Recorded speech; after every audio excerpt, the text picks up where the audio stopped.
बस सच्चे ईमान वाले ये लोग हैं, इनके लिए बड़े दर्जे हैं इनके रब के पास और इनके लिए मग़फ़िरत है और इज़्ज़त की रोज़ी। जैसा कि आपके रब ने आपके घर और बस्ती से मसलियत के साथ आपको बदर की तरफ रवाना किया और मुसलमानों की एक जमात उसको गिरां समझती थी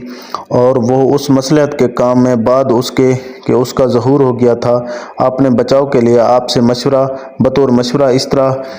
झगड़ रहे थे कि गोया कोई उनको मौत की तरफ हाँके लिए जाता। वो देख रहे थे कि तुम लोग उस वक्त को याद करो जबकि अल्लाह ताला तुमसे उन दो जमातों में से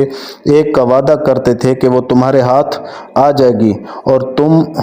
उस तमन्ना में थे कि गैर मुस्लिम जमात यानी काफ़िला तुम्हारे हाथ आ जावे और अल्लाह ताला को ये मंजूर था कि अपने अहकाम से उस अहकाम से हक़ का हक़ होना अमलन साबित कर दे और उनको उन काफ़िरों की बुनियाद और क़ुव्वत को क़ता कर दे।